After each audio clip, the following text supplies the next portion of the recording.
पूज्यपाद श्री उड़िया बाबा जी महाराज, जो साधक पवित्रता से, चाहे गृहस्थ में हो या व्यक्त हो, नैष्ठिक ब्रह्मचारी हो या सीमित ब्रह्मचारी हो, सीमित ब्रह्मचारी कुछ वर्ष बाद फिर गृहस्थ में जाना है, नैष्ठिक ब्रह्मचारी आजीवन ब्रह्मचर्य रहना है, उसको इन 21 बातों को ध्यानपूर्वक सुनना चाहिए और अपने जीवन में उतारना चाहिए।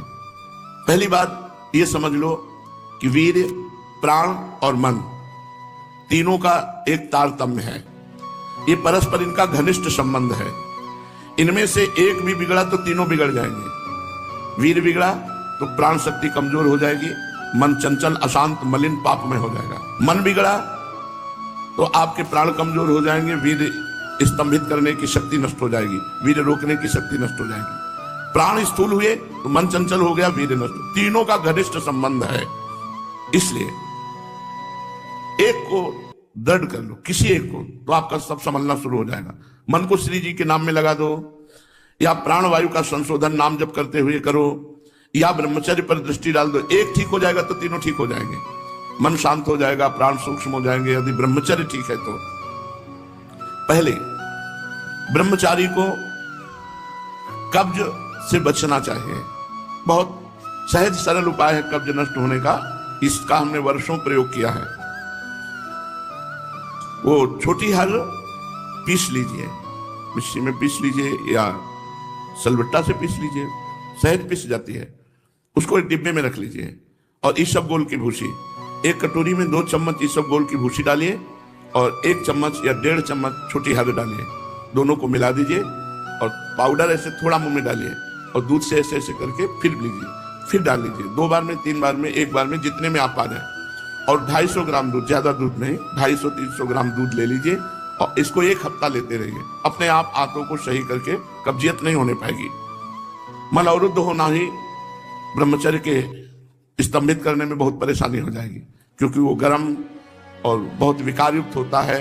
जो कब्ज है कई रोग पैदा कर देती है। इसलिए ब्रह्मचारी को चाहिए कि प्रातः काल उठकर कम से कम 500 ग्राम पानी हल्का सा गर्म करके वज्रासन में बैठ करके धीरे धीरे 5-10 मिनट में पीना चाहिए।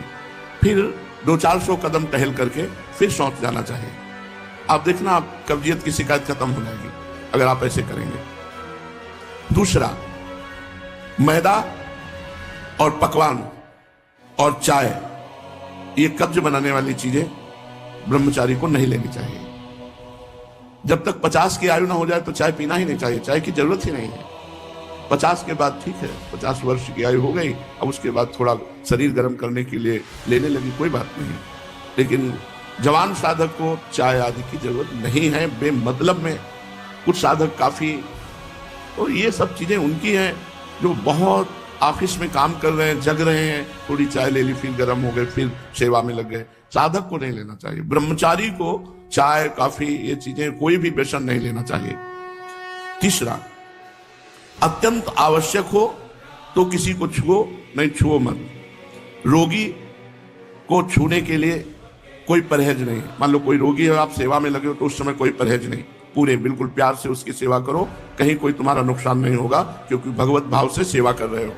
आपने किसी को छुआ तो परेशानी हो जाएगी। इसीलिए बच के भगवत मार्ग में चलना है।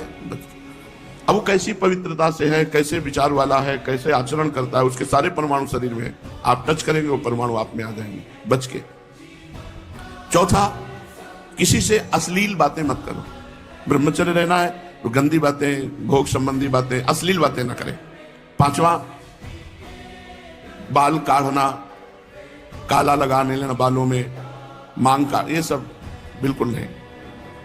कपड़े, इसी 5वें में बाल, कपड़े, श्रृंगार, शौक, शौकीनी, ये सब ना करें, क्योंकि ऐसा करने से शरीर, मन, बुद्धि, ये तीनों रजोगुण से युक्त हो जाते हैं और साधक का पतन होने लगता है। एक साधक को देखा हो स्वर्ण के ऐसे आभूषण का, किस लिए भाई? बोले निषेध है क्या आपका? बिल्कुल निषेध है। रज के पात्र में पाने का आदेश है, धातु के किसी भी तरह के व्यवहार को मना किया गया है। तो फिर तो महंगी वस्तुएं, इनको धारण करने की जरूरत ही नहीं है। शरीर राग त्यागना ही तो वैराग्य है। क्या कपड़े बदल लेना केवल वैराग्य है? शरीर राग त्यागना, गर्मी सर्दी सहना, गाली अपमान सहना, दुख सहना, यही हमारा परम धर्म है। दुख सहना, तिरस्कार, अपमान, निंदा, ये जब हम सहते हैं तब हमारा परमार्थ पुष्ट होता है। छठवां, वही वस्तु पाओ जिसमें तुम्हें ज्यादा स्वाद न मिले और तुम्हारा स्वास्थ्य ठीक रहे। तुम्हारा शरीर बलयुक्त हो, सात्विक भोजन हो और स्वाद रहित भोजन हो। तो ऐसी चीज मत खाओ पियो जो तुम्हें बहुत पसंद है। सात्विक भोजन करो जो स्वाद रहित हो। सातवां, इत्र, फुलेल, सुगंधित द्रव्यों का लेपन बिल्कुल निषेध है ब्रह्मचारी के लिए। सुगंधित द्रव्य लगाना, इत्र, फुलेल लगाना, ये बिल्कुल निषेध है, नहीं लगाना चाहिए। आठवां, प्रतिदिन नियमानुसार व्यायाम करें। व्यायाम बहुत बार साधकों से कहते करो। देखो, एक मोटरसाइकिल भी सुबह जब स्टार्ट की जाती है, बहुत जोर से स्टार्ट की जाती है, खड़े खड़े उसको बहुत, वो एकदम गर्म हो गई, चल दी।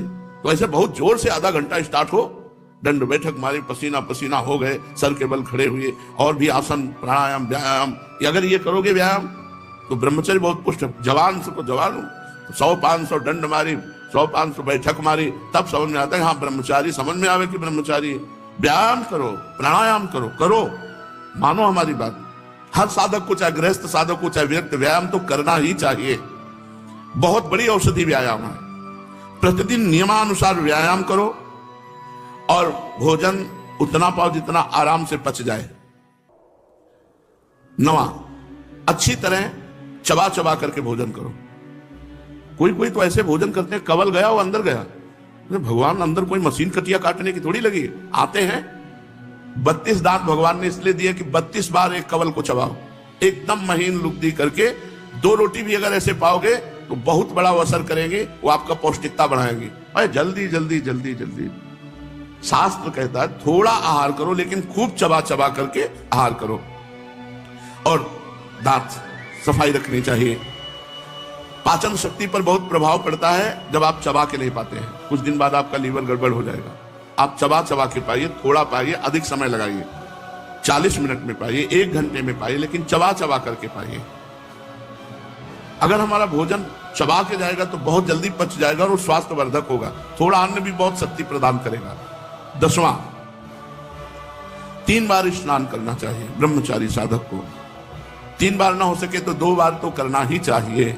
मुझे लगता है 2 बार तो प्राय सब लोग करते हैं, क्योंकि प्रातः स्नान और शाम के जब वाणी पाठ में आते हैं तो सब स्नान तिलक करके आते हैं।